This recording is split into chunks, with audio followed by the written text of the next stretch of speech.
శుభాభివందనాలు చెల్లిస్తున్నాను. మనం ఆరాధించే దేవుడు ఎంతైనా నమ్మదగిన దేవుడు, అద్భుతాశ్చర్య ఘన కార్యములు చేయు దేవుడు, ఘనదేవుడు, మనస్సెరిగిన దేవుడు, మహోన్నతుడైన దేవుడు. మరి దేవుని యొక్క సన్నిధానములో ఆయన వాక్కులను వినే సమయంలో మన మనస్సును ప్రభు యొక్క వాక్యం మీద ఉంచినప్పుడు ఆ వాక్యం మన జీవితంలో కార్యాభివృద్ధి కలిగిస్తుంది.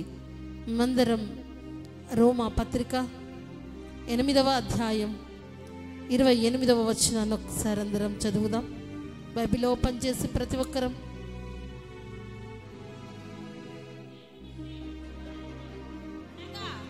ఆయన సంకల్పము చొప్పున పిలువబడిన వారికి మేలు కలుగుటకై సమస్తమును సమకూడి జరుగుచున్నవని ఎరుగుదము.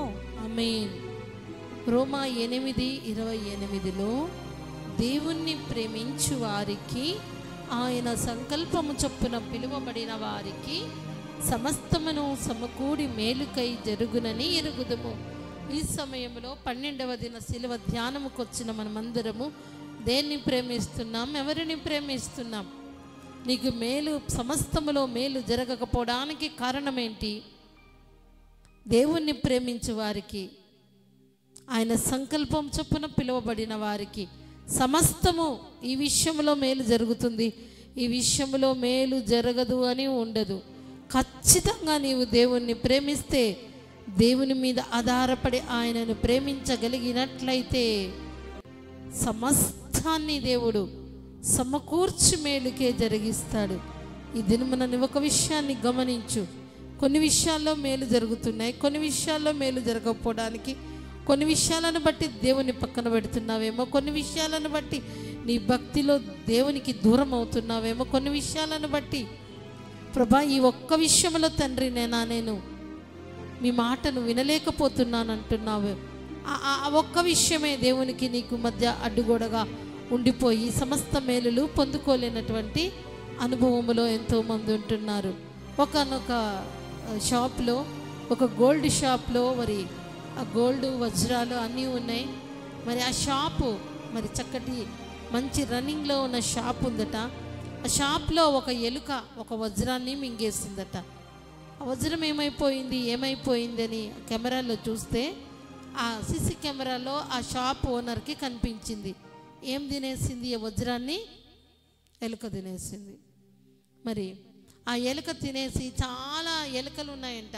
అటు ఆ షాపు పక్కన చూస్తే కుప్పలుగా ఎలుకలు ఉంటే, ఈ వజ్రం కదా ఊరికే ఎవరు వదిలేయలేరు కదా. ఆ షాపు యజమాని ఆ యొక్క ఎలుకలు పట్టే అతన్ని తీసుకొచ్చాడు. చాలా దాదాపు 100 కొద్ది ఎలుకలు ఉన్నాయి. ఎట్లా కనుక్కోగలుగుతాడు? ఎలా కనుక్కోగలుగుతాడు చెప్పండి? కనుక్కుంటాడా? కలర్స్ ఉంటాయా? అవి ఎట్లుంటాయి? అన్నీ ఒకేలాగా ఉండవా? ఒకేలాగుంటాయి. మరి ఆ ఎలుకలు పట్టే వ్యక్తి వచ్చాడు, అన్నీ చూస్తూ ఉన్నాడు. చూస్తూ ఉండగానే కొద్దిసేపు అయిన తర్వాత ఒక ఎలుకను పట్టుకొచ్చాడు. ఆ ఎలుకను కట్ చేసి చూస్తే లోపల వజ్రం ఉంది. ఆ వజ్రాల యజమానుడికి అది ఇచ్చాడు. ఆ షాప్ ఓనరు ఆశ్చర్యపోతున్నాడు. అయ్యా, ఎట్లా కనబెట్టావు? ఎలా కనుక్కున్నావు? చెప్పండి, ఎలా కనుక్కొని ఉంటాడు? ఎలా కనుక్కుంటాడు అతను? ఆ ఎలకలన్నీ ఒక చోటు ఉన్నాయి, ఆ వజ్రం మింగిన ఎలక మాత్రం పక్కనుందట. ఎక్కడుంది? పక్కనుంది. కారణం అది రోజు తినేది కాకుండా వేరేది దాని కడుపులో ఉంది. దానికి అది అర్థము కావట్లేదు, అది అరగట్లేదు, అది బయటికి రావట్లేదు, అందరితో అది కలవలేక అది పక్కనుంది. ఎందుకు ఈ విషయాన్ని చెప్తున్నానంటే, దేవుని ప్రియ బిడ్డలుగా దేవుని మీద ఆధారపడిన ప్రతి ఒక్కరూ సంఘ సహవాసముతో వాటితో కలవకపోవడానికి కారణం ఏంటి అంటే, నడిమంత్రపు సిరి. కొంతమందికి మధ్యలో వచ్చే ధనం వలనో, మధ్యలో వచ్చే దేవుడిచ్చే కృపావరం వలనో, దేవుడిచ్చేటటువంటి ఉద్యోగము వలనో, దేవుడిచ్చేటటువంటి అవకాశం వలనో అందరితో కలవలేరండి. నేను ప్రత్యేకం అనుకుంటూ ఉంటారు. ఒక ఎలుకను బట్టే వాడే ఆ ఎలుకను కనుక్కోగలిగితే నిజదేవుడు జ్యోతిర్మయుడు లోకరక్షకుడైన యేసుక్రీస్తు వారు నీ మనసు నా మనసు ఎలా ఉందో గమనించలేదా? దేవుని సంకల్పము చొప్పున పిలువబడే వారము మనము ఎవరము అంటే, సంకల్పము అంటే ఒక పని, ఒక పర్పస్. దేవుడు మనల్ని ఏర్పరచుకున్నాడు, ఆయన సంకల్పం చొప్పున పిలుచుకున్నాడు. మరి 40 దినముల శిలువ ధ్యానములో సంఘమంతటికి తెలియజేశాం. అందరూ వస్తున్నారా? కొద్దిమందిమే వస్తున్నాం. పిలువబడిన వారు అనేకులైన, ఏర్పాటు చేయబడిన వారు కొందరే. ఏ విషయంలో అయినా ప్రియ బిడ్డ, అందరితో సహవాసములో కలువలేకపోతూ నేను ప్రత్యేకం అనుకుంటున్నావా? నీకు దేవుడిచ్చినటువంటి ఒక చిన్న తలాంతునో చిన్న ఆశీర్వాదాన్నో పట్టుకొని ఆ తలాంతే నీ జీవితం అంతా ఉండిపోతుందా? అలా ఉండకూడదు. దేవుణ్ణి ప్రేమించే మనము, ఆయన సంకల్పం చొప్పున పిలువబడిన మనము సమస్తము సమకూడి మేలుకే పొందుకోవాలి అంటే, మేలే జరగాలి అంటే మనము చేయవలసిందేంటి అంటే దేవుణ్ణి ప్రేమించాలి. ప్రేమించడము అంటే మాట వినటం. ఈ ఒక్క విషయం, దావీదు దేవుని యొక్క హృదయానుసారుడు. మరి బెత్షెబా విషయంలో దావీదు తప్పిదము చేసినప్పుడు ఎంతగానో పశ్చాత్తాపడ్డాడు. ఎంతగా అంటే అంతగా.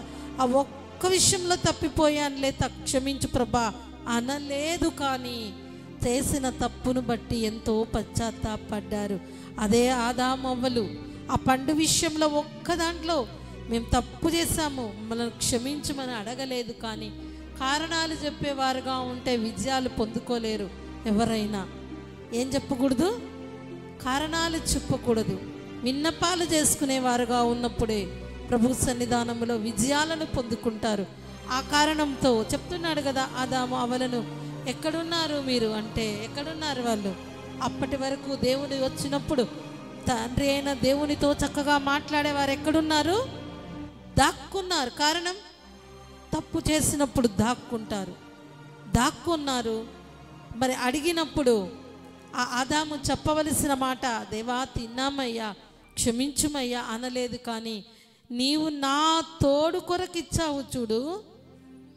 ఈ స్త్రీ అంటే నీకు దేవుడు ఒక తోడు ఇవ్వడము దేవుడు చేసిన పొరపాట?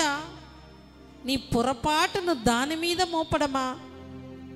యుక్తిగా, తెలివిగా, జ్ఞానిని కదా, జ్ఞానవంతురాలిని కదా, నోరుంది కదా, ఆలోచన ఉంది కదా అని నీవు విరవీగినట్లయితే నీ జీవితంలో విజయాన్ని పొందుకోలేవు. దేవుని సంకల్పము నీ జీవితంలో నెరవేరదు.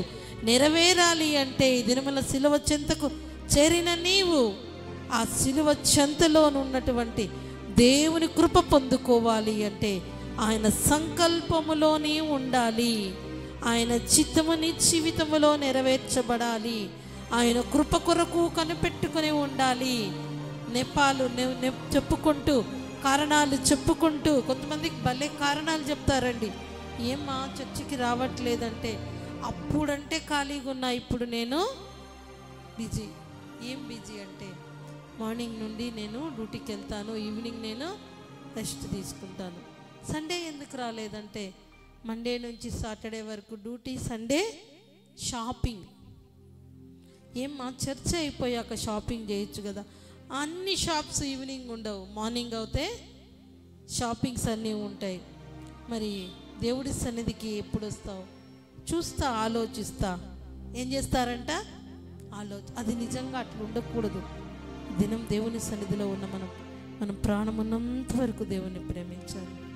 అరిమత్తయి యేసేపు ఏం చేశాడు? తన సమాధిని యేసుక్రీస్తు వారికి ఇచ్చాడు. అది గొప్పతనమేం కాదు, కానీ యేసుక్రీస్తు వారి యొక్క ఆ యొక్క శరీరాన్ని కోరుకున్నాడు ఆయన. అక్కడ ఎంతటి వ్యతిరేకమైన పరిస్థితులు ఎదురైనా పర్లేదు, నేను ఎదుర్కొంటాను అన్నాడు. ఏ లాభం ఆశికుండా ఆ అరిమత్తయి యేసేపు యేసుక్రీస్తు యొక్క శరీరాన్ని కోరుకున్నాడు. మరి ప్రభు అయిన యేసుక్రీస్తు ప్రియ బిడ్డలుగా సమస్తము సమకూడి మేలుకై మనకు జరిగిస్తానన్నా దేవుణ్ణి ప్రేమించలేమా? దేవుణ్ణి ప్రేమించడం అంటే అన్ని విషయాల్లో ఆయనకు లోబడాలి, అంతే. అన్ని విషయాల్లో ఆయన మాట వినగలగాలి. ప్రేమించడము అంటే వినాలి. విందామా? ఆయన సంకల్పాన్ని, ఆయన చిత్తాన్ని మన జీవితంలో నెరవేరాలని ఆశపడదామా?